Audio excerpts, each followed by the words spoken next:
Good morning, nature photographers. It's Lee Hoy, and it is literally this morning when you're watching this video, if you're watching it when it first came out.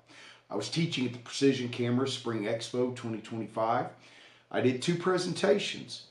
Today's video is going to be behind the scenes. We're going to take a look at some of the images that I've captured out in the field over the last 2 years, and I'm going to talk to you about fieldcraft or post-processing, equipment, special features, things I use to capture these images.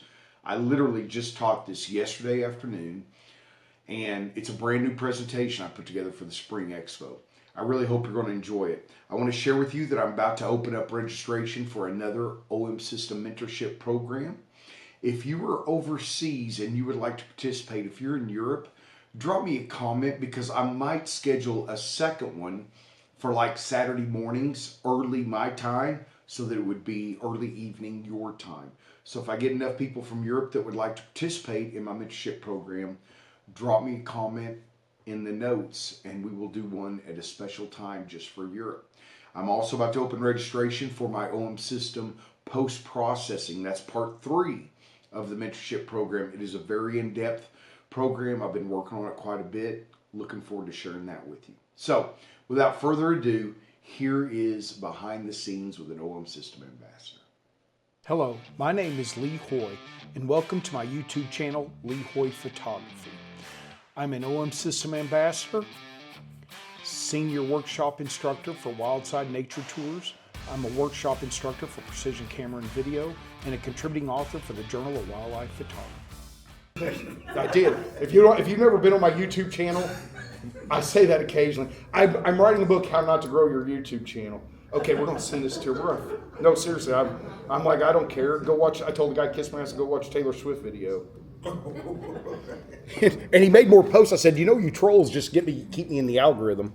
Are y'all ready to have some fun and learn? Yeah. I know some of y'all, who has never been with me in a room? Well, yeah. Okay, welcome. We're going to have fun, all right? I promise. So behind the scenes with an OM System ambassador, the making of an image. Both my presentations for this Spring Expo are both new. Every image in here less than 2 years old, okay? So I took over 500,000 images last year because I shoot at 50 frames per second for wildlife, so that's not necessarily that hard to do. So let me tell you a little bit about myself. I'm a contributing author for the Journal of Wildlife Photography, the only photography magazine that I subscribed to before I began writing. I write very technical, specific type articles for them. And that's what I loved about them. They got into travelogue a little bit, and I said, you guys got to write the boat, and they did. So that's a great publication. You can buy a lifetime, I think, subscription for $300. And I'm an OM System ambassador, probably the accomplishment I'm most proud of. Of course, I do things here for Precision Camera, and I have Lee Hoy Photography. I do OM System specific workshops. I do full brand workshops.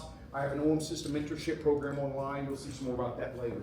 But let's talk about, I like to share where I've been lately.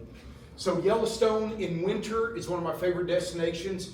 We had 50-mile-per-hour winds. I'm out there shooting it. The snow's hit me like I'm getting sand blasted. It was really incredible. The forests in India are gorgeous. I saw that scene. I'm like, stop. There's no tiger, but I need that. Of course, moose and Grand Teton in winter are incredible. Tigers, cheetahs in Africa. That's where I've been of late. So what to expect besides just tomfoolery and shenanigans in this presentation? Let's talk about that. I'm going to tell you first my philosophy of nature photography. Some of y'all already know it. I'm going to tell you about my formula for nature photography success because everything I do is driven by these 2 elements. Right, Todd? Yeah. So behind the scenes, I'm going to take you behind the scenes for every image. They're not photos of behind the scenes, what went into the making of each image, so you will understand what I am thinking, okay? Which is scary. I should tell you I'm also OCD, ADHD, and I'm a control freak. So I know my photography, okay? All images are from the last 2 years. I will have a discussion on equipment, but too many people put way too much emphasis like on megapixels. There's so much more to photography than equipment, but it's important. A discussion on the special features I may have used, and a discussion on fieldcraft, which is the most important. My rule is you may ask me a question anytime. Do not apologize for asking a question. I love to be interrupted. I don't necessarily have to get through every image. I want you to learn, okay? And then a discussion of post-processing tips, and this is going to be on each image. May not be a tip on post-processing on a particular one, but the ones that there are, I will. Okay? So let's talk about my philosophy of nature photography. I want to operate first and foremost as quickly as possible, and then as accurately as possible in order to capture visually compelling images. My goal, in fact, Todd, I was talking about this earlier, my goal is a visually compelling image. People don't think, oh, that sounds like, I can capture good images all day long. I delete thousands of images that a lot of people love to have. Why? Because I don't need that many, right? So I am after what I call a visually compelling image. The kind of image when you're going through Instagram, you go, ooh, right? That's what I'm after. So I can take lots of good shots. I can nail exposure every single time, particularly if I'm out by myself, not be distracted. Art focus most of the time, boom. So it's about what is a visually compelling image. That's what I'm after. So that's my philosophy. That's what drives me. But then I came up with this formula for nature photography success. Preparation plus skill times patience equals luck. Isn't that true for even us men? Look at, he's all asleep after copulating. She's just having to sit there like, oh my God, he's just asleep. Preparation plus skill times patience equals luck. So my formula for success, preparation, the things you do before you get in the field.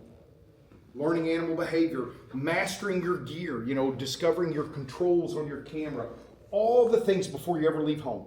And there's a lot you can learn that will help you capture visually compelling images. Skill, the technical side, the creative side, you're going to have skill with regards to understanding animal behavior, or field craft when you're out in the field, right? How do I approach a particular subject? Most time when I see beginning and intermediate photographers, they see something, they just start walking right at it, and I'm like, I've seen more images ruined by poor field craft than almost anything else, except too slow a shutter speed because you're afraid about high ISO. That's the number one reason images get ruined. So, patience is not just staying in one spot a long time. He was talking about he was going to Africa. Man, when I get on a lion kill, people just want to take one shot and well, what do we go to next? No, we're not leaving. We're going to work different angles. I go in the green season so there's no other cars, so we can move all around. We're going to do backlit. We're going to do side lit. We'll do some front lit too. We're going to do all these things. We're going to shoot from low, high, different angles. What's he doing now? Sometimes he's going to get up and try to tug and pull that meat off. Then all the maggots are falling out. You're like, oh, So patience is not just staying in one spot for a long time. That can be it. Patience is knowing what is going to produce the best image. It's if you got a good subject and there's a partly cloudy day, and right now there's crappy light, but if you give it just a little bit, you'll know that it's going to be in shade, and then you'll have a more even light. Or if there's sun on the background that's too bright, you'll have to block the background to properly expose the subject. You'll, ooh, hey, here comes a cloud. That's patience. It's not just staying in one spot for a long time. Most of my clients are not near patient of. I picked one of the birds the other day, didn't I?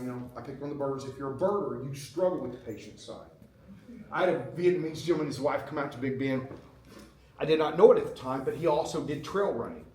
And after an hour and a half into his half-day private tour, I looked at his wife and I said, he will never get beyond being a terrible photographer. She goes, why? He goes, because he does not understand the difference between trail running and photography. And he's a little bitty, fine, great shape, but I said, slow roll, brother. This is, we're not trail running, we're photography. We're doing photography, okay? So, and luck is made by the three things that come before it. Because you can have 10 photographers in the same spot, one person gets it. It's not luck, it's all the other things that go into that formula. So, for example, this is India, okay? Very foggy morning. Most clients would say, well, if I use the haze, I can get rid of the fog effect. Well, why would you? I love foggy scenes. But if you trust your camera, it's going to screw up this shot. So manual exposure, and everybody knows shooting manual all the time, because in OM system I have live highlight alerts. Makes it very easy, okay? So I just slowed down my shutter speed till I saw red pop up, dialed it back a third of a stop, boom, I'm shooting. Now I can reduce, the thing about exposing to the right, I can always reduce an exposure without causing problems, whether it be part of the scene, like a local adjustment, or overall. Not causing problems when I reduce exposure. But here, I love these are spotted deer, this like they're emerging from the fog into the light, right? When I'm in a safari vehicle, so when you're in a safari vehicle, you're limited sometimes on how much you can move, right? Particularly in India, they built them for Indians. You ever seen Indians? They're little bitty people. Not like, so my knees are touching the metal in the back of the seat. So you're very limited. So you have to start thinking about fieldcraft in terms of if you're the guy or if you're hire someone yourself. If I pull up 20 yards more, I want to change my elevation. I'll get above the grass. Instead of, so if you're on safari, most safari guides are trained that when you say stop, they just shut off the engine. Then they got started up again. So what I say, I'll tell clients nicely, shut the hell up, let me do this. I'll say, just wait, we need to be right there, that's the spot. So just because you see your subject doesn't mean that's the place to stop. If you're in a vehicle, if you're in a boat, if you're on foot, where is my best shooting lane? This grass was very tall. 10 yards back, it was in the way. And I had one of my third worst client ever on this trip. I was ready to throw her out to the tigers. And she would try to say, finally I said, my God, Miriam, that's her real name. I do not change the name of the guilty to protect him. My God, Miriam, let the man do his job. I'm like, oh, no, nobody liked that woman, including me. I think the tigers did. So, yeah, I don't sugarcoat crap. Threw her back in the truck. Yeah. Well, I was in the back, and that's where she'd just be sitting next to me. Threw her out and the tiger. Oh, a tiger get her. Yeah. Yeah, he'd throw her back in the truck. Right. So, you know what I love about this image? The visual balance. Check this out. 2. If these deer were not back here, this would be a terrible image. See how they provide. So otherwise, without those deer, this image tilts forward visually because the weight, it's front heavy. Right? Does that make sense? So whenever I'm assessing which images, so look at this. See how this grass is heavier over here? So your eye goes, what's back here, and then you come here. So your eye's going to work this way. Every image I take, I'm trying to control where the eye goes. So you ever taken pictures of flocks of birds? And I see pros post pictures like this. And there's no one main focal point, and your eye just, the gringo, right? No. So when you're assessing images of flocks or herds, where does your eye start, and where does it go? Right? Not quite the golden spiral, but close. Okay? So whenever you're looking through your sequence of images, and I'm shooting at 50 frames per second, don't just pick the one that you think may necessarily be sharpest. Pick visual balance is one of the most underrated things. It's the first article I wrote for Journal of Wildlife Photography on their blog. Was trying to help people understand visual balance. So I've said this a lot, just because an image is sharp and properly exposed does not mean it does not suck. I've judged enough camera competitions to think, well, yeah, it's sharp and it's probably exposed, but it's a terrible image, right?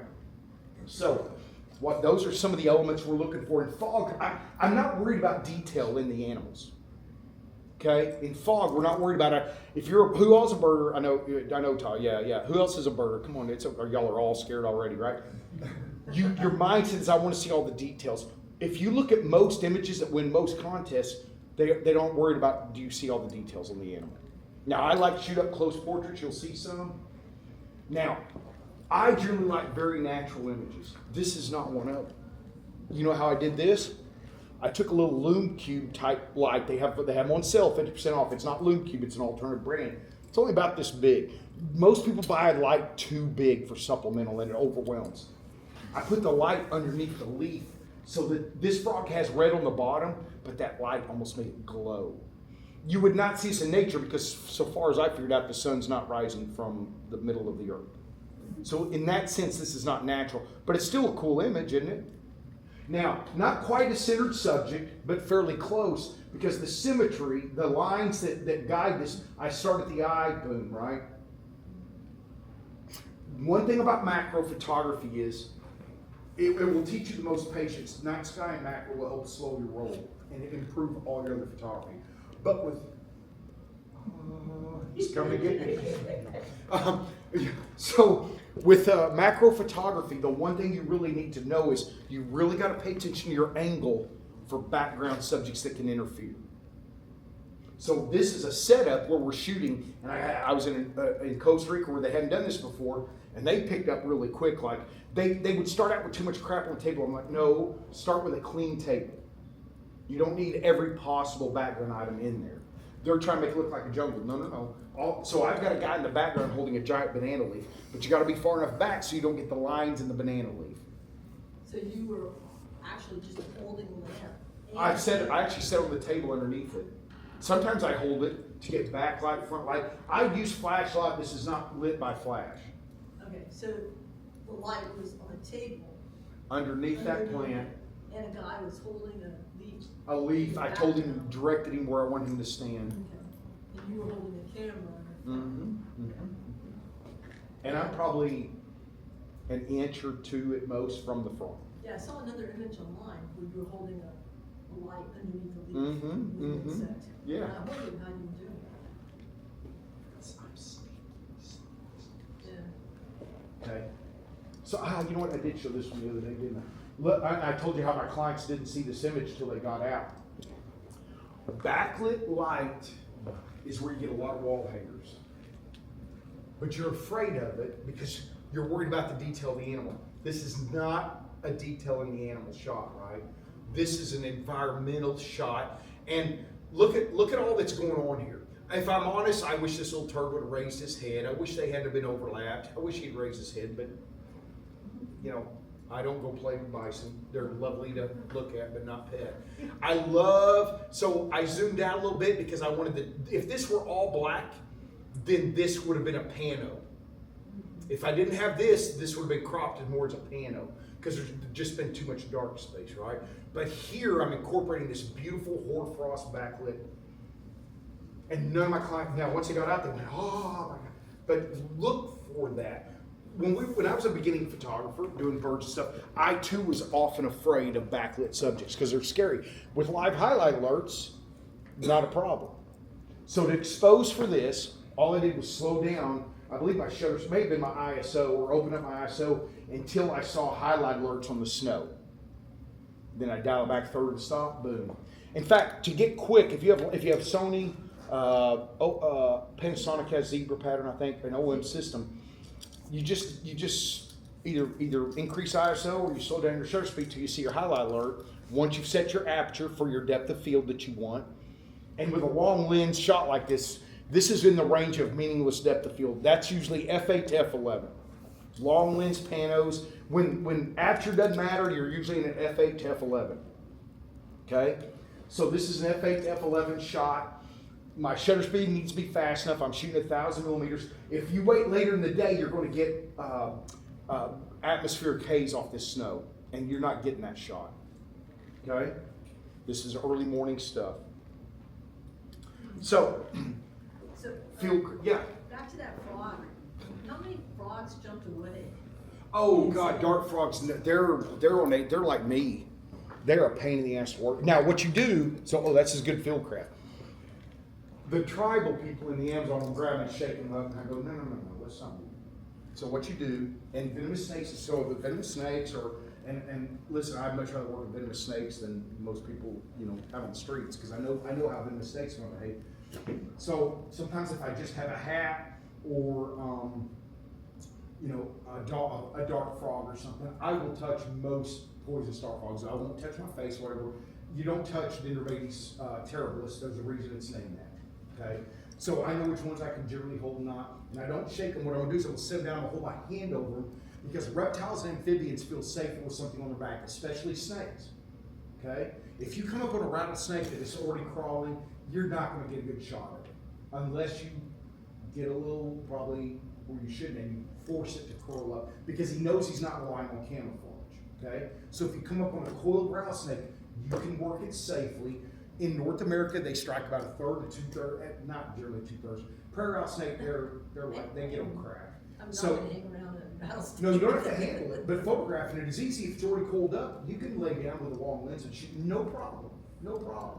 But I know that because I know how every species of rattlesnake, you're not doing that with a prairie, because they evolved in open habitat where predators come up on them all the time. So if a prairie's crawling and you try to lay down, it's just crawling away. You have to put something up against its back, like flowers, plants, something, because when a snake has something up against its back, it goes, now all I have to defend is this. Okay? So, I catch a Mojave rattlesnake, I might take my hat and just set it over it, let it settle.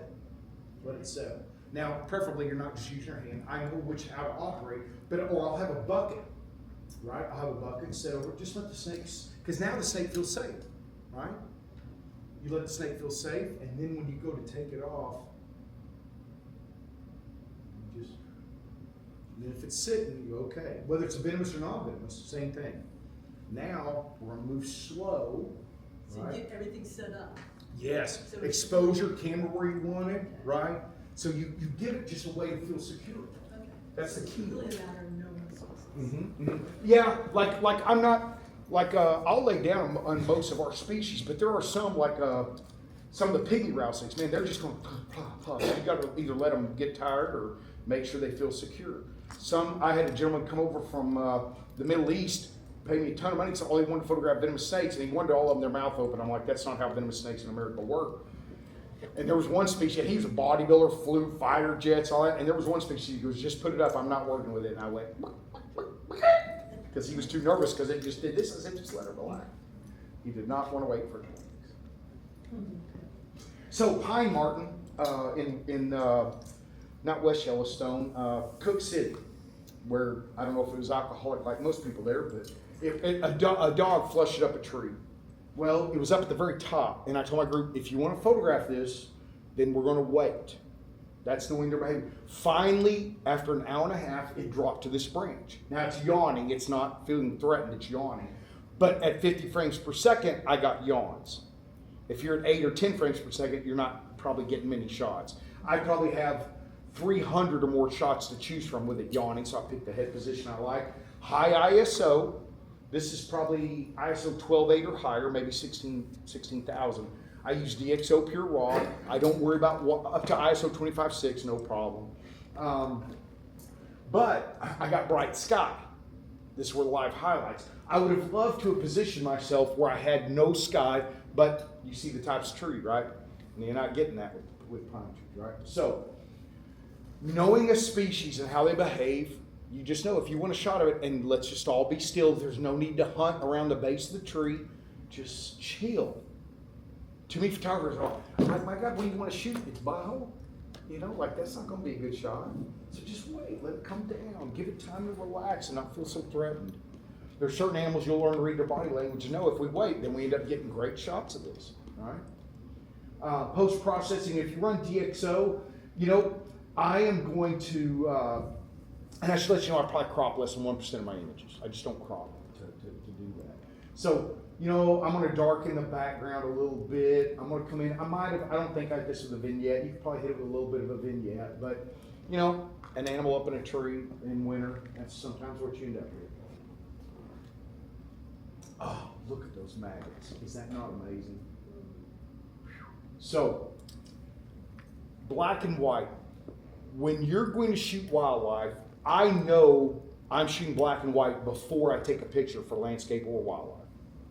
No, do not change to black and white in camera. You're capturing more data in a color image, a raw file, so you want to do your black and white conversion after. For me, that is only Nick Silver Effects.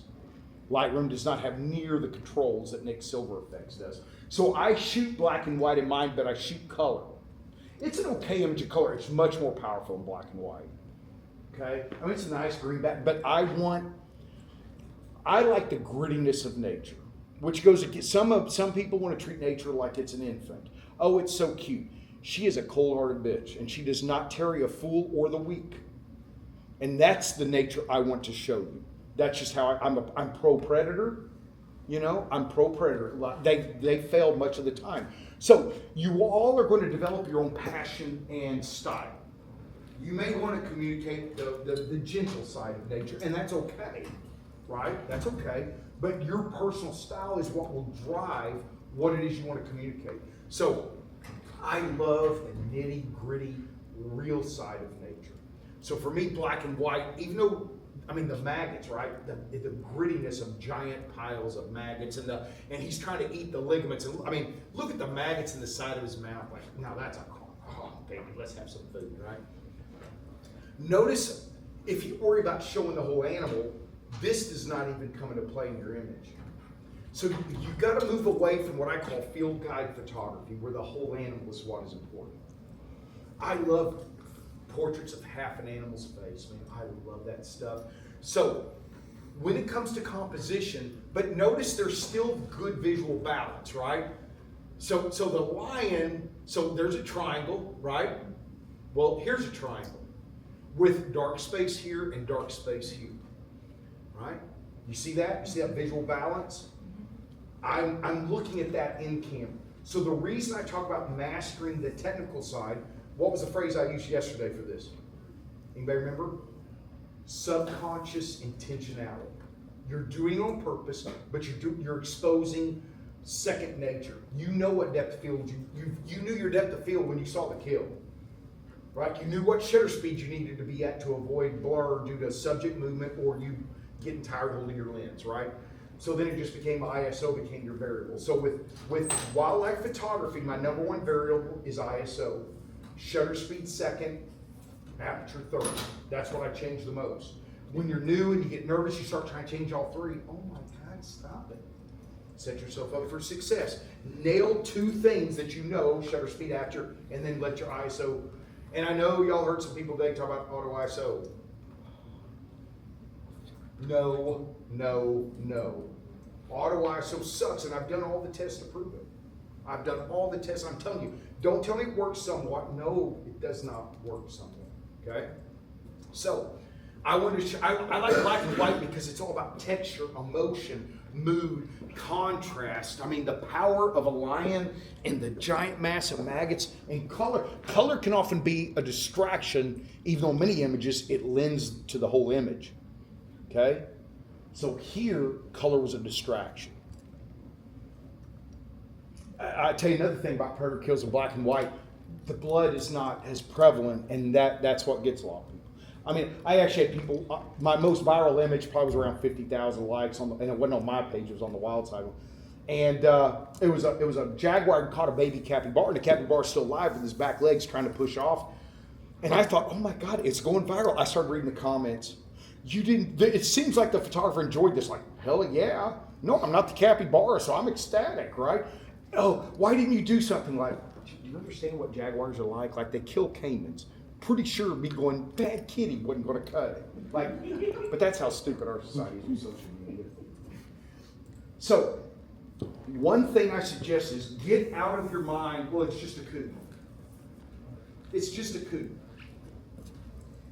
Some of my favorite shots come from some very common animals. And almost every animal is common if you're standing in the right place on Earth.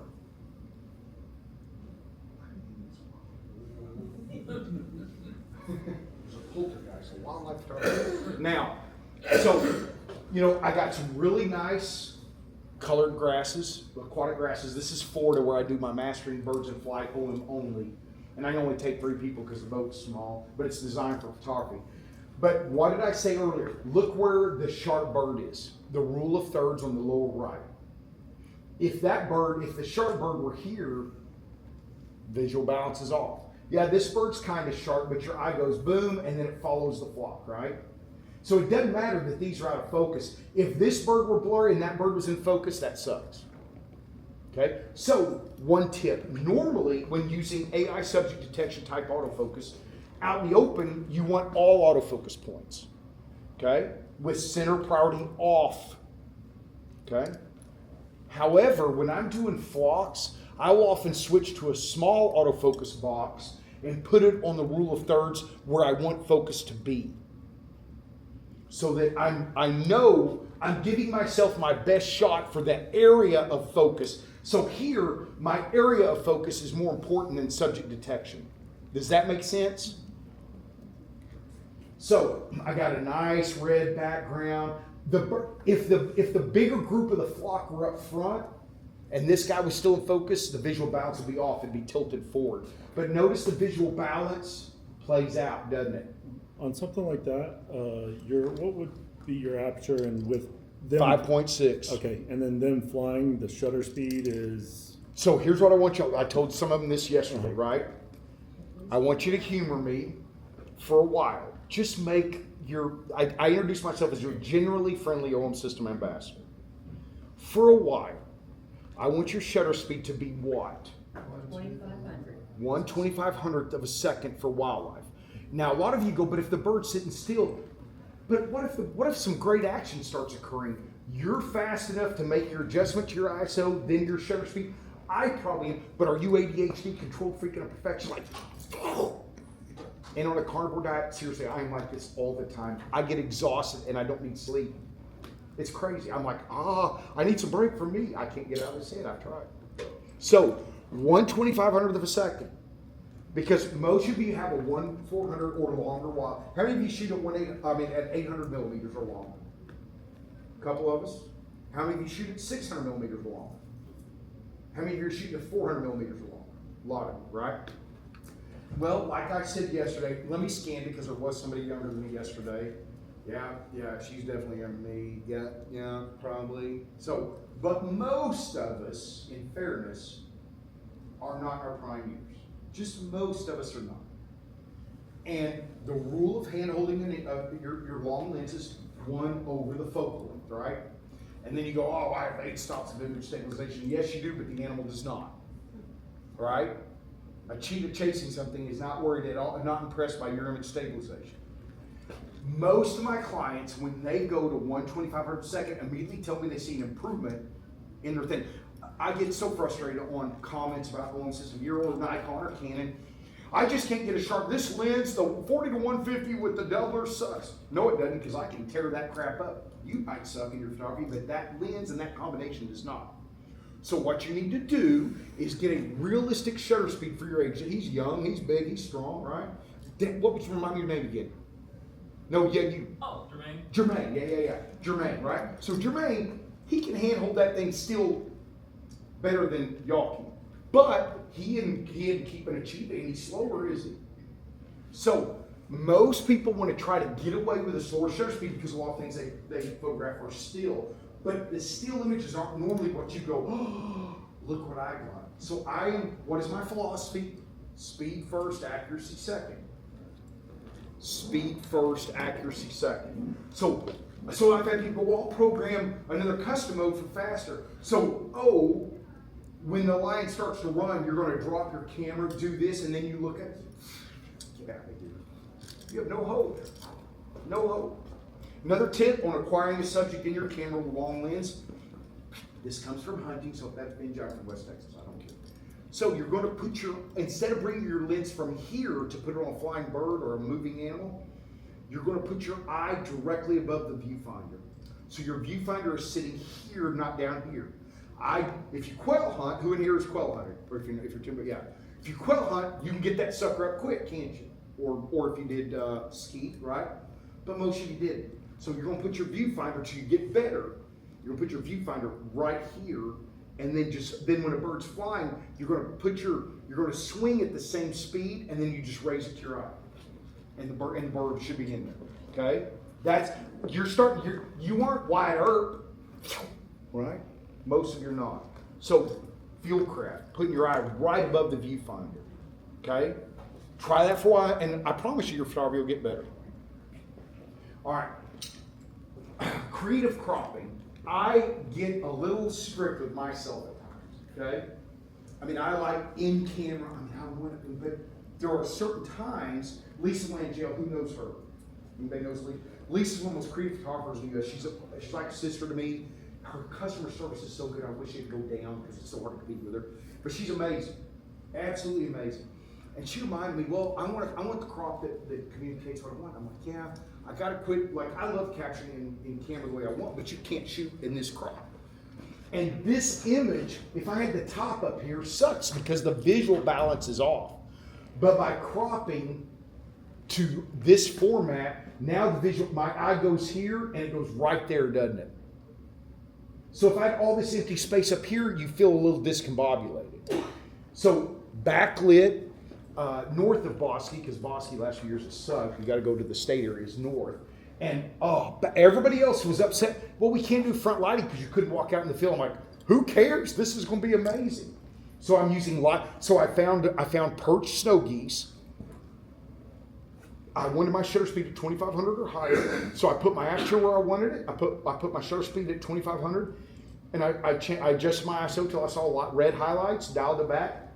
Now, if you shoot a DSLR, don't have highlight alerts, learn to gauge what ISO you should be at based on the amount of light, quantity of light.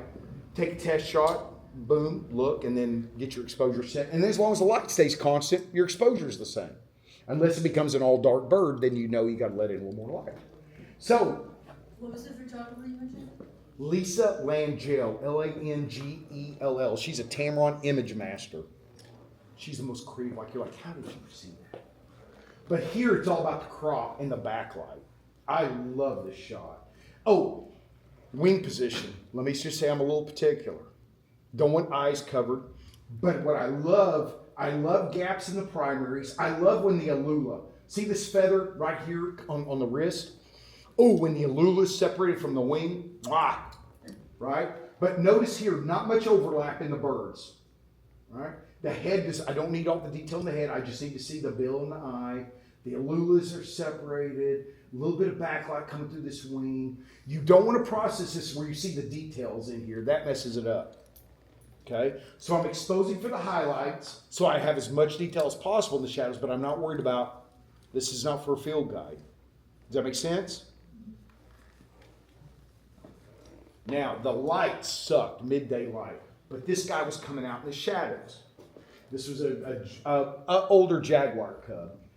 It's a busy background.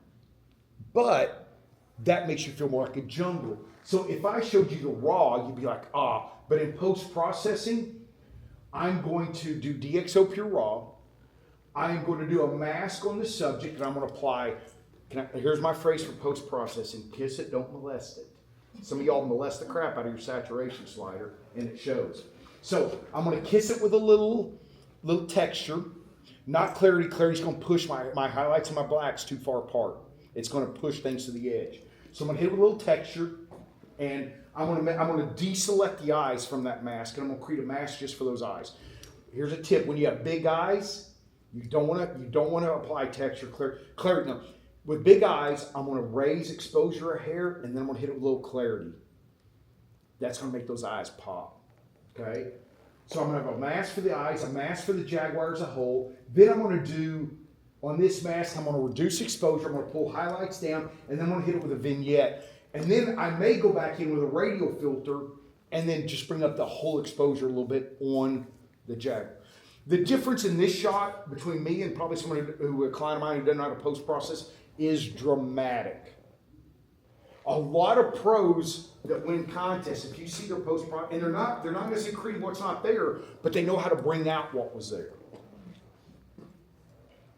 When I judge photo contests, 80% of the images would have done better had the people known how to post-process. I've seen images, I'm like, man, if you knew what you're doing, that image would be awesome. Give me a dark background and soft light. Oh.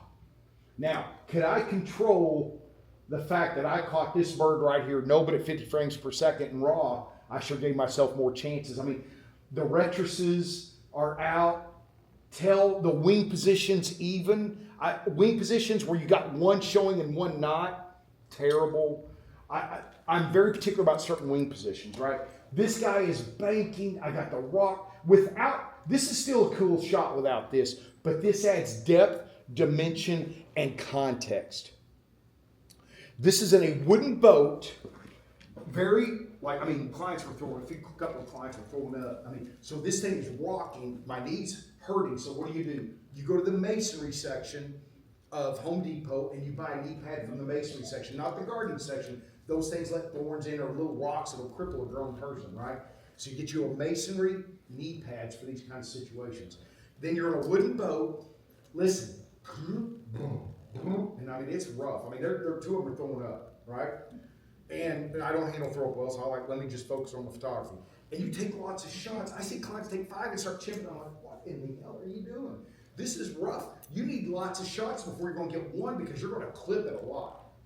So nobody's ever said, remember the game show Name That Tune? I can name that song in 4 notes. I can name that. Has anybody ever said to you, well, how many images did you take to get that shot? I only took 8 images to get that shot. Liam, I took 250. Nobody's ever asked that. There are no points for brevity in wildlife photography. Okay? Yes? Just something from your predecessor's talk. Uh-huh. He had a quote from somebody, 100% of the shots you don't take are bad. That's right. That is right. So I don't care how many shots it takes to get the shot. I just want the shot. That's a visually compelling image. I love this. I love the dark background. So in post, I reduce the brightness, the highlights on this bird and on the guano, because guano can really be distracting. I think in here I may have applied a little bit, you know, the lens blur in Lightroom. I think I applied that a little bit. This was already pretty dark. I probably darkened the background. I hit this guy with texture. I'm not going to hit this bird with texture. I don't want him more sharp, right? I may have brightened shadows a hair. I don't remember on this guy. But I mean, I love this. That was hard to get too. Wooden skiff with a cover, you know, with people and people throwing up and, you know, surf and the whole bit. But I love this. So what time of day is this? This is like 11, but it's overcast. Sometimes the light's awful harsh here, so that would have been a black and white. But so many people want more light so they can have a lower ISO because they're afraid of noise. Get over noise. Watch some of my YouTube videos about noise. I have a big presentation on there called The Nervous Nature Photographer's Guide to Shooting at High ISO. If you're afraid of noise, that's on you, not on your gear. You know what would make this more interesting is to have a pre-processed in this. Have a what? So Oh, the before raw and after. file in that? Yeah, that's boy, that takes a lot. And what happens is when you put it in Lightroom 2, then they get smaller. I've done that some, but it's tough. It's hard to do. I will at some point, but in terms of time, this is already a ton of time putting together a presentation. But you're right, I'll throw a few of those in. I don't have to do every image that way, but yes, I think I saw a hand back there. On this one, by going in there and making this background that you really wanted to be dark, by darkening it up, any noise there you get rid of It's anyway, right, yeah. because if you got noise and you push it to black, it all is black. It's hard to see, yeah. But in DxO, I don't ever have to worry about that. Never. So Yeah. you did this in TXO? DxO Pure Raw. So I always process for noise and sharpening in DxO. I've tested DxO Pure Raw, Topaz Photo AI, Lightroom Enhance. That's the order I like them. If you already own Topaz, don't go buy DxO. Well, you should, because they may make me an ambassador. So, but just standard processing. I had a system I used to use before those for processing high ISO. This is 50 to 100 times better. Okay? You don't, if you expose the right, start with a sharp shot, don't crop the crap out of it. People have told me I need to make t-shirts. I may do that. I may put my logo up here and say, don't crop the crap and stuff like that. But if you don't do those things, you'll have really good images. Better field craft leads to better images instead of longer lenses. So in the Galapagos, and he's on rough igneous rock, and I'm in a swim trunk with knee pads. Most of my clients shot this like this, right? Because they didn't want to kneel down in volcanic rock, and that's just the easy way to do it. Shooting down on that sucks. It's a boring image, and I get why they do it. I know a lot of y'all are gonna say, Lee, it's harder for us. I do get that getting up and down can be challenging, but I'll pay the price. I don't care if I'm just going to do what I need to do to get shot. How often do you get to see a Sally Lightfoot crab eating a brand new green sea turtle, right? I'm probably never seeing that again, right? And I know for them, some people it was sad. Well, yeah, but I mean, that's nature. So I'm getting down low.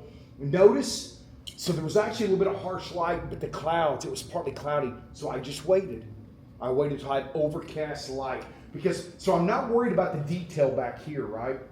I'm worried about the detail here. So exposing to the right gives me detail on the turtle and in here. If you expose this to where it looks good in your eye in camera, when you go into post, this is going to be very dark, and you're going to brighten it, you're going to bring in noise, and you're going to make your image crappier. So expose correctly to start with. When you start with a great subject, great light, and you expose the right, post-processing is simplified a lot. And it becomes much easier to make your image look better. Okay? So when you have unique, and then work, and I probably took 1,500 shots of this. He moved around at time. I would tell clients, watch when you go to move with certain things, you don't go, you certain things, you just kind of, because crabs, they don't have great eyesight. They see, and you get someone move, oh, now it's at a crappy spot. So now we got that. So certain animals learn when you move slowly and when you can move quickly. So this is probably my favorite shot of the year so far. As shot, not cropped. And when the line moved, I told my driver, so there's a big hunk of blue wildebeest right here, right? And where we were before, when he moved, we couldn't see. And I said, oh, okay. I told my driver, Joshua, he's like a brother. I said, dude, right up here. Well, wait, I'm like, no, that's not the shot. You don't need the ass end of a lion eating a blue wildebeest to be a good shot. Just trust me. And we pull around, and that face is peeking around. And I did not want the other eye. I took a lot of shots because while he's tugging on the meat, I knew I wanted half of his face. Why? Because that glare with that one eye. Anybody have a dad that could give him that glare like that look, like you're like, oh dear God, am I in trouble, right? That's the look I wanted, like, this is my wildebeest. You can't have any of this, right? Black and white. So that eye, I did not apply. You do not apply the same post-processing to that eye that you do to the body. This is texture.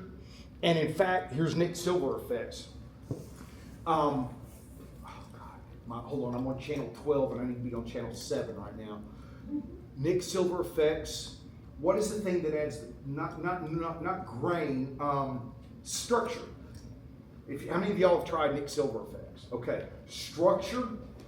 Oh, so there's a high structure and a low structure. Those are, I'll click it to see what it does, and then sometimes I'll unclick it and try to get close to that. So structure on here, but in the eye, I'm hitting exposure and clarity in Lightroom before I go into silver effects. So there's certain things you're going to do in color, and they're going to bring it into silver effects to do the conversion. And that structure just, I mean, look, oh God, I love that. Like, there's not many animals eating something I'd put on my wall. That would go on my wall. That'd go right above the mantle. So while I'm eating my ribeye, I'm like, oh. So, vignetting. Why? So I did a vignette, and then I did a radial filter like this.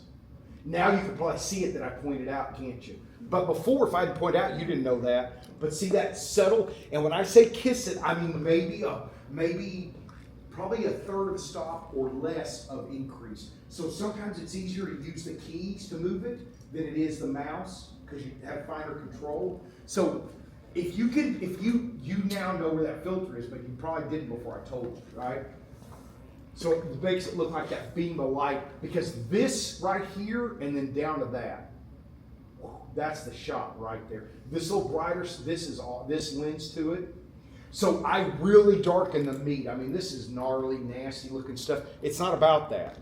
I wanted to take your attention off of what was left of this blue wildebeest. That's not the shot.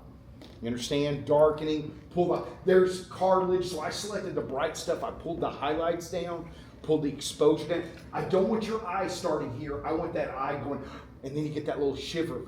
Ooh. Okay?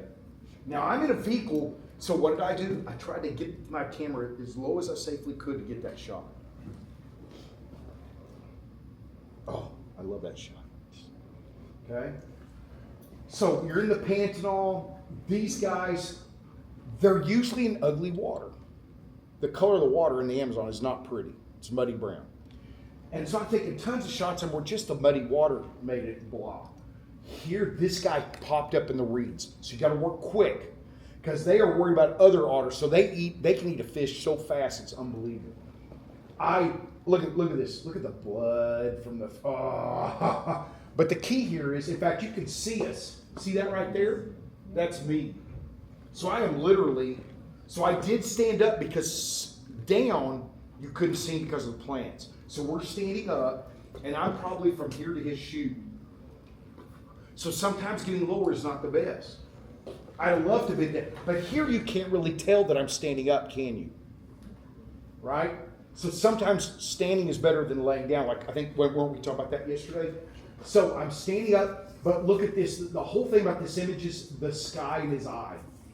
Their eyes are often completely dark. So having that, it's not a catch light per se, because it's not the sun, but the head angle. I prefer a head angle about 1 to 5 degrees towards me. If I'm looking through a series of images, side can be cool at times. This is way cooler. Here, I either want to see all of both eyes or just one. I don't like partial eyes. Sometimes that's the shot. Most of the time, both eyes or one eye. when you're assessing which image to share, head angle, here, this works well because you go here and then you follow this down. So here's the eye. There's nothing here, so I darken that. This I left in, that I left in because it's not a pulling away. This sucks, but if I really wanted to darken that, it would start looking grayish, okay? So I did darken that. Bright spots with it, but this right here, if this eye were solid, it's not nearly as good. If that eye were all brown, okay? So this is what I love about macro, like things going on that you don't even see until you pull it in your computer. So this lynx spider has caught a wasp and he's got a parasitic fly. And then is this the one where there's and then the parasitic fly has, see that little bitty fly? There's 2 flies sucking on this guy's meal, right? The more you get into the macro world, the leaf was angled. Here's my saying about shooting vertical. Who knows my saying? Can some of y'all watch? Vertical shot. Oh my God, yes, look at that. We will now pass a collection. So, a vertical subject often warrants a vertical composition. The leaf lent itself. Had I shot this horizontal, I just have a lot of this. In this case, I wanted to show plus my plane of focus. So when you're doing macro, even at f/16, your depth of field is very shallow. So you've got to watch your plane. Because if a subject moves, so just because you think you have focus, I required a lot. I don't, and in this situation, I'm often using focus peaking. Okay, so that I know what is outlined in color is what's in focus. Don't get shy on macro. People take 5 shots. I'm like, man, 5 shots is too risky. If the subject cooperates, fire away. Okay, fire away. Don't get scarce on your shots for macro. If you're using flash, you don't have live highlights with flash, so you might as well turn your histogram and your highlights off if you have a custom mode for flash in macro. They're useless. So then you need to chimp. Oh, okay. And if you're using a diffuser, that reduces the amount of light, so you need to adjust your flash exposure compensation. Okay? Not in camera, not aperture, something you want flashing. You either want to put it, you're normally going to put out a little more light than you would, but flash diffusers make all the difference. And then in post-processing, even properly exposed, this was a little pale, so I created a selection here and pulled that down a little bit. A lot of bugs, the shiny parts will often, even though it's not blown out, it'll still look too bright and you'll have to pull that down.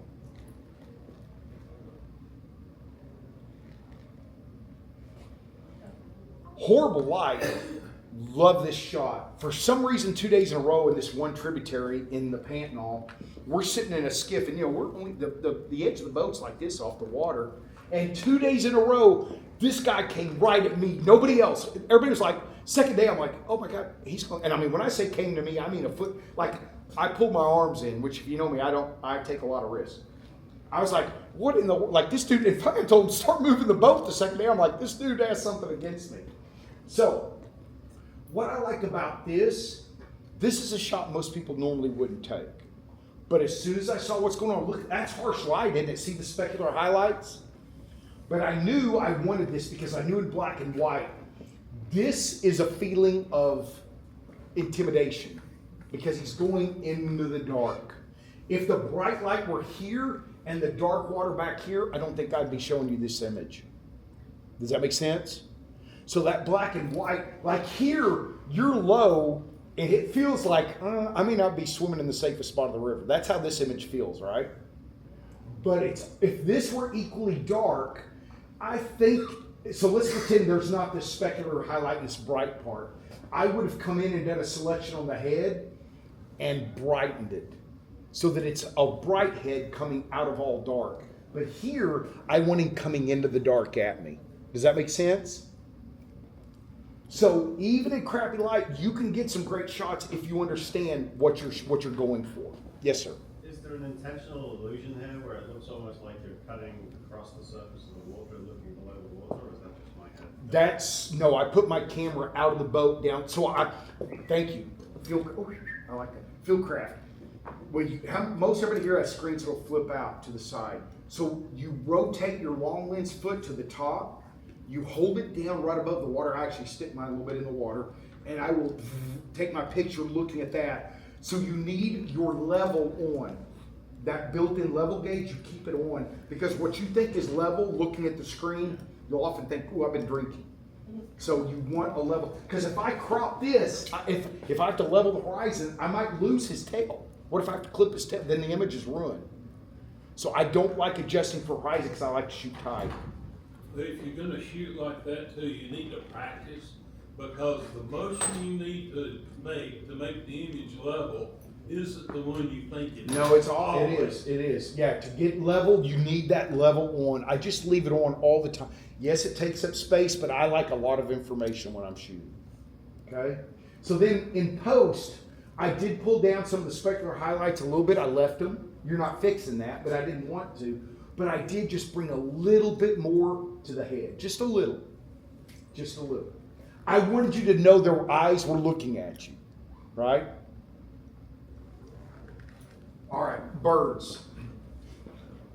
I love getting a portrait of a bird when it's doing something it doesn't normally do. Red-legged Seriama in Brazil, 50 frames per second, and the bird for a minute just fluffed everything and then relaxed. And I probably had 20 shots at 50 frames per second of that. A lot of my clients were 10, and I said, "Ooh, did y'all get that?" And they're like, "Nope." And then one of them was, "I'm going to change my drive mode." I'm like, "I recommend it." Because, I mean, looks, normally the bird's head is very thin. In a portrait like that, there would be so much space behind it. But here, with all the feathers fluffed out, completely different image than any of the other ones I had of this bird.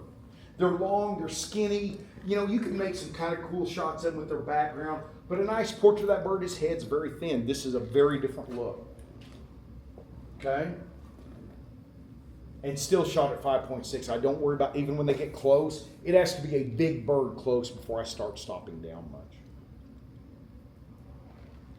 So, one good thing to shoot in harsh light or brighter light, this is a little later in the morning on Santa Cruz Island in the Galapagos, where you have all this red. The one reason to go, don't go at the cheap season, you'll be hot, mosquitoes, and miserable.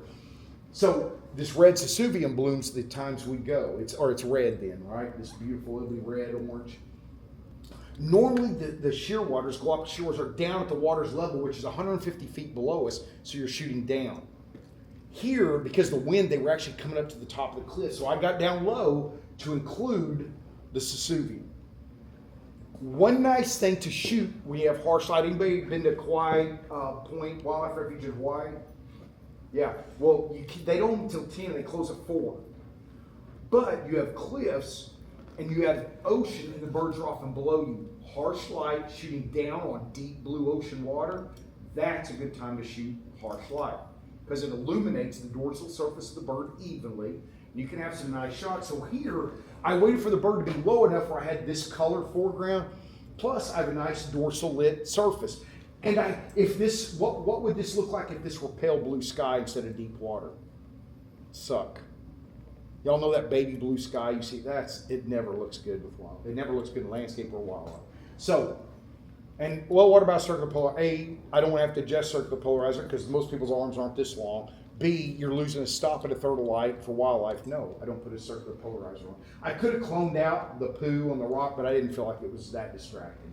Could have, might in the future, but no. Love that shot. Whenever you see bison, one thing about animal behavior is if you got bison laying down in snow or on dry, or they're bathing, as soon as they get up, what are they going to do? Shake, shake, shake. You got to learn mammal behavior and bird behavior and insect behavior so you know. So if you're with me, I'm going, okay, this bison's starting to get up. Get on it. Boom. I did not want to shoot tight. I wanted the autumn. This is Granite Teton in fall. Fall colored grass, fall colored background, and the dust. Am I worried about details in the bison? No. All right. So what I'm doing before I ever took the shot, I quote metered using highlights off the palest grass. And then I knew I'd be ready. I'd get as much detail as I could in the bison, but I'm not worried. The dust is what I want. I don't want to blow out the dust. Okay. And rule of thirds, I I always have my rule of third grids on in my camera to guide me. You may think you know where it is, you'd be amazed how off you are. So if you have the potential to put a grid on in your camera, you should, for compositional purposes. Now, overcast day, the blue-footed boobies. And this is my favorite beach, San Cristobal in the Galapagos. And I get to a spot and I almost never move. I've been there 7 times. Love it. I'll be standing in the water. Depending on the wind direction, I may walk out in the water, may stay on the beach. In the water, you get little baby black-tip sharks coming by and baby Galapagos, other cool stuff, sea turtles and stuff. I'm not shooting them. Sometimes I'll take my underwater stuff. But this is great. And once you know a spot that's good for a certain thing, work it. I never understand when people leave great subjects to go look for something else. Why? Work it. Well, and remember what was my phrase? I said I hate here in the field yesterday. I think I got that. That's the passive aggressive's way of saying they'd like to go do something else. Well, haul it. Go have a ball. But this is where the shots are being made right now. So when you go out to do birds in flight, one of the first things, if you do my Mastering Birds in Flight workshop that I'm doing on the Texas coast this fall, well, the first thing I'm going to teach you is what direction is the wind. Because birds sit, perch, take off, and land facing into the wind. All right? So if you're trying to photograph swallows, if you'll set up to photograph them when they're flying into the wind, it's a lot easier than a swallow going with the wind. Just trust me on this, right? So I got down low. I wanted the rocks. I didn't want just the water. So I'm actually kneeling in the surf, watching my lens because you don't want. So a good field craft is if you got snow, rain, spray, you got to watch and time it so you're waiting so you're not constantly cleaning your lens, right? So I'm doing this. Surf hits me. Bam, I'm back to shooting. Surf hits me, I'm back to shooting. And then I'm just timing these guys as they come by. I got the nice turquoise kind of water. I got the nice background with the crashing waves. With just water, I wouldn't be showing you this shot probably. But look at the wing position, right? It almost looks like I took it with a flash, doesn't it? But I didn't. Obviously, you're not using flash in this situation. Notice that there's no shadow of the bird's head on the wing. So give me bright overcast light, you can shoot all day long.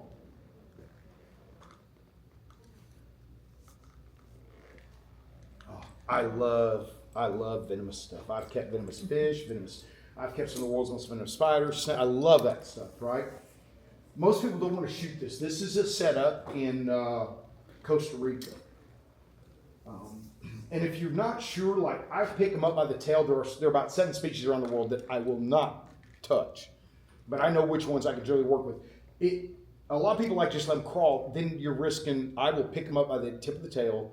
So you go from the side, pick them up, and you set them where you want. Then you hold them there till if they're trying, hold them there. And here's a tip when working with snakes, insects, spider, whatever. If they start moving, just blow a little in their face and they'll stop. If you want to get a shot of a snake's tongue coming out, you blow into his face. Now, obviously, if it's a mama, you're not 6 inches away going, right? But if I'm working a rattlesnake and I want that, and I tell everybody, okay, get ready. So if you have pro capture, you're going to start half press your shutter button and start taking those images. If not, you're just going to, well, that'll be a lot of empty images. Most of you are retired. What else are you doing? All right, you got time to delete images. So you're going to go, and you're going to, or get someone else to do it. So you're shooting right. And that'll often get the tongue to come out. That's how you get some of those tongue shots, right? So, same thing, if he starts crawling, just a little, rather than trying to grab it every time. Now, I work with these, I've never been stung yet, never been venomated. Crazy thing, I've had bees and wasps sting me. I was riding my motorcycle one time, had 3 bees go up my sleeve. Weird, but happened. But never work with them. So know the species you can grab, and know sometimes the same species, you get one that just doesn't want to be worked well, realize that's not a cooperative subject and move on. Okay? But I love this ant crawling on the back of the scorpion. Here I didn't focus stack, I could have, but I actually wanted more shallow depth of field because here it's about the claws out, the tail up, that defensive posture. All right? So here's where focus peaking is good. I mean, I've actually done AI subject detection with some insects that have big enough eyes. Not here, right? So, and here's a tip. I think I talked about this yesterday, but I'll talk about it again. Does everybody know what focus peaking is? That's where when you manually focus, everything that's in focus is in color. Don't just go to the spot you want. You go a little past and then bring it back. I found that it's more accurate than just going straight there and stopping. And I'll take a burst and then I'll readjust. Why? I'm a control freak, I'm OCD, and I'm ADHD. That's what I do. Because then if I have one whole burst that's out of focus, then maybe the next one is sharp. Okay? I bet on YouTube they're going to grab somebody standing in front of the picture a lot more. Sorry. Not every, with all due respect to some of the great bird photographers in the U.S., not every bird needs a clean background. I love a nice clean bokeh, right? That Japanese. But some birds live in situations where, like this is the Cuban toddy. We go in April because he's in this beautiful colors. Cuba's awesome, blew me away. I mean, obviously I wouldn't want to live there, but it's a great place in many respects. But here he's surrounded by foliage. Yeah, that's a little hot spot up at the top. If I were taller, I would like that. I could have clipped that out. Yes, I could have cropped it, but it would have been too tight on the top. But I love this shot. The problem when you start to reduce things is watch for when it starts turning gray and then it doesn't look natural. So when you're pulling highlights or something down, you got to watch or you'll start getting a weird halo and a grain. That's when you're just done. You know, there's a lot going on here. This, oftentimes, see this color? I often would have cloned that out, but it actually kind of contrasts nicely with the side of the neck, so I left it in. Now, when you get super cooperative subjects, this is the Galapagos. This is with I think I'm probably at 20 millimeters, maybe a little, maybe 14. But how did I do this? So I started about 8 feet back, crawling. So I hold my camera and I'm crawling on the sand. If I'd been on my knees or walking, he is not staying there. So if you go down the Texas coast and got a flock of terns, if you want to photograph them from 5 feet, you start crawling 30 feet or further back. When you're approaching a flock of birds, like terns, gulls, and I'm amazed how many people are oblivious to this. When you start approaching them, if the bird's in front, you'll see terns, like say you're coming from this way, you'll see this. That means stop. It's just a little like, you know, right? If you see that little foot stomp, that means, okay, it's time to stop getting, that's when then you should have backed up a couple of feet and gone to your belly and crawled. I'd crawled, I don't know, 20 yards or more one time on the beach. I got within like 6 feet of calm and turned premium. Couldn't get near that close any other way. I mean, and obviously I left a mark like a sea turtle crawling out to lay its eggs, and a jogger came by right to the flock, and my West Texas side came out a little bit. I said, dude, what? Well, they'll come back. I thought, you're really a special kind of slut. You couldn't jump. He said, well, I said, dude, look how far I crawled. That didn't jump out to you. So that's another reason I don't like crowds. It's just the stupidity quotient just skyrockets. So crawling to certain things is absolutely, I can crawl. Another thing, man, my mind, I'm on channel 12, by the way, now, if you're not following along at home. There's 24 of them going, I can't even share 3 of them.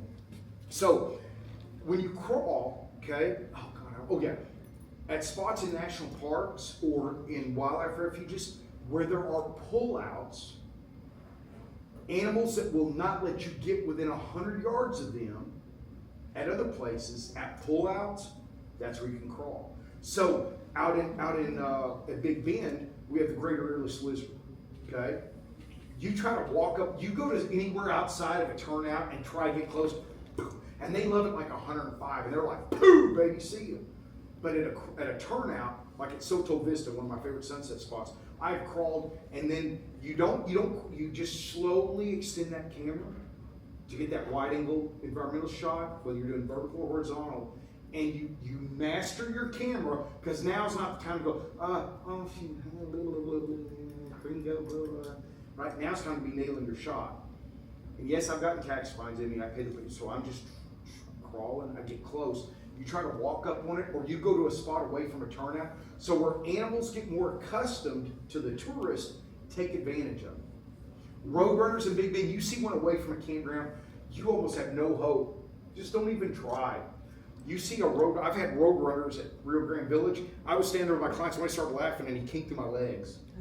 I'm like, yeah, you are away from the campground. That dude is like, see ya. So learn where animals are great to work with. The ones that get used to people. City parks, as much as I hate cities, some of the best waterfowl photography you see is in city parks. Albuquerque, there's lots of them, because they get used to people. There's a pond in Las Cruces. Buy real duck food, don't do bread. But I throw it out for my clients, they get them flying at us. I'm like, you learn when and where, but please don't use bread, use real duck food. Okay. Here, a polarizer would have been nice. Now with the OM1 Mark II, I have a built-in graduated neutral density filter. So I have a custom mode on one of my bodies. I have 9 bodies. Yes, that's ridiculous. I know I have a drug problem. And so I would program an environmental approach to photographing these.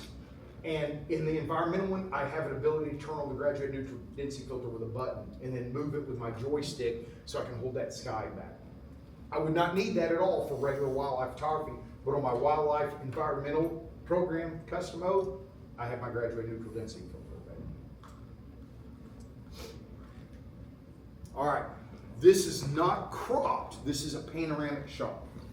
Remember, some of you who were here yesterday had the Jaguar shot. This is a 3-shot image. Well, how could I do a panoramic? Because he's sleeping, right? Now the eye is open. If his eye were closed, you wouldn't be seeing this. A lot of times people post shots of the nictitating membrane down. Ugh, that creeps me out. Those are ugly. You know, if you don't look at the eye is key, and you got that. You know when people take pictures of you with the iPhone and you weren't ready, and they show it to you, you're like, oh my God, I know I'm ugly, but that's a special form of ugly. And you're like, whatever. Like, you don't want to be seen like that, right? So don't ever say you have too much lens. Then you have too little creativity. So if you got a subject, I've done panos of bighorn sheep in West Texas, panos of jaguars in the Pantanal, panos of pelicans. I didn't want the legs. This is what I wanted. And with the long lens, I couldn't do just shoot and crop. Plus, think about, this is probably 12,000 pixels across. I could blow that out and cover this wall. Versus if I shot one shot and then cropped it, it's not near, it's way less, right? So boom, boom, boom. Light, that's, who does front button focus? Everybody that's here yesterday knows they're afraid to raise their hand. Front button focus sucks. It's useless. I know that's how we've always done it, but here in back button, I can press my focus, boom, boom, boom, 3 shots. What happens if you're in front button focus? You got to go to manual focus, right? I literally, you can imagine how fast my mind moves. I've tried to think of a single benefit to front button focus, and the only one I can think of is the accountant's favorite phrase in the world. Anybody here accountant? You're not raise your hand if you are. That's how we've always done it. It's type C personalities, engineers, accountants. We've always done it this way. That's the best way. No, it's not always the best way. So back button focus gives you, I can think of tons of advantages for back button focus. There's not a single one for front. Tell you? Okay. I can do a panoramic, boom, 1 shot, boom. I have, with back button focus, you have SAF, single autofocus, and CAF on the same button. If I hold it down, I'm in continuous autofocus. If I focus and let go, I'm in single. So I have both on one without ever having to change. How am I driven? Speed and accuracy, right? So, many of you probably don't program custom modes. So you're constantly switching from landscape to wildlife. It's going to give you an advantage in that. Because you want to do a landscape, or you've got a perched bird and you want to recompose, lock focus, let go, recompose. Front button, every time you touch it. But you can't try to outsmart yourself. And I've had clients go, they come to me and say, Lee, none of my shots are sharp. And this one lady came up, she's a decent photographer. And I said, oh, come on, you're just being too picky. And I said, oh, none of them. And I said, she told her, well, I was at a workshop and I asked a pro to, if you ever go out on a workshop with a pro and he's doing something with your camera and something not that spectacular is happening, and he gives you your camera back before he's done. So twice I've had people who had both buttons set for focus because the photographer wanted to go get a shot and he turned both of them on. So then every time you press the back button and the front button, you're competing. You're not going to have a single sharp shot. You cannot do both. Don't try to get smarter than you think you are on that, okay? It will mess you up. I need to look at my time because I saw him coming. Oh, crap. Yes, okay, well. Bye. No, I'm teasing. Okay, he did ask us to wrap it up. I forgot about that. So, I didn't get through all the images, but my point wasn't to get through all. My point was to teach. Well, I did, but they asked me to wrap up at 5:45 so that they can close down the store. Oh, look, I had a lot more cool shots, didn't I? Oh, look at that, look at that. Oh, okay, here we go, hold on.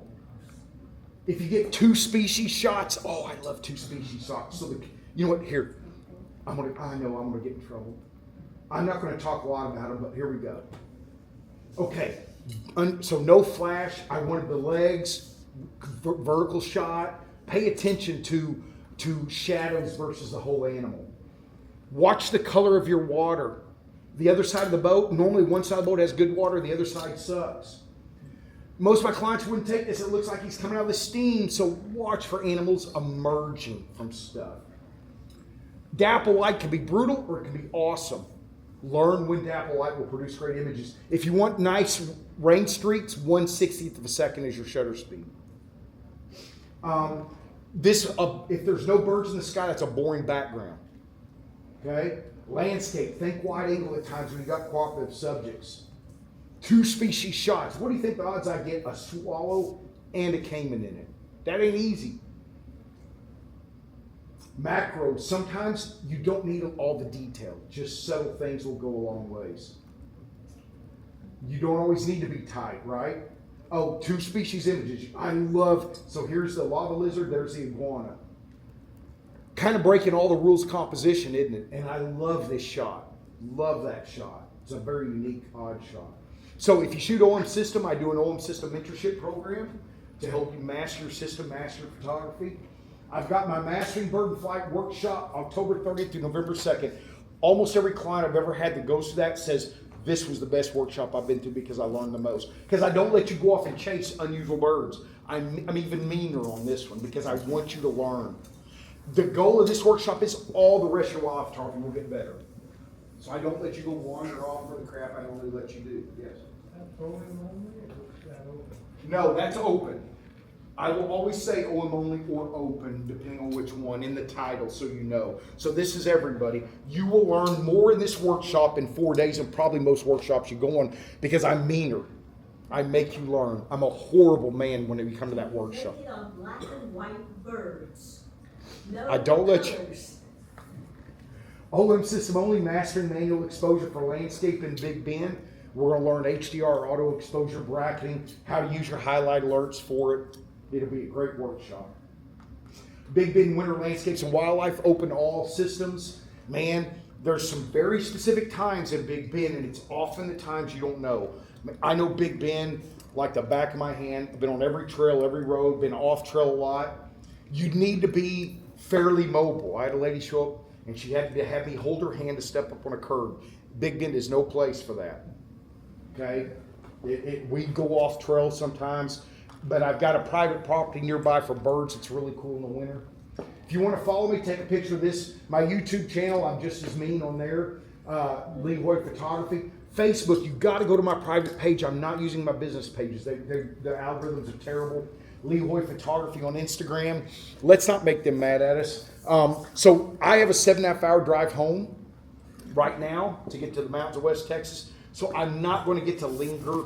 I always say that. I probably will for just a few minutes out front. But thank you guys for coming. I appreciate your time and effort. I hope you learned something.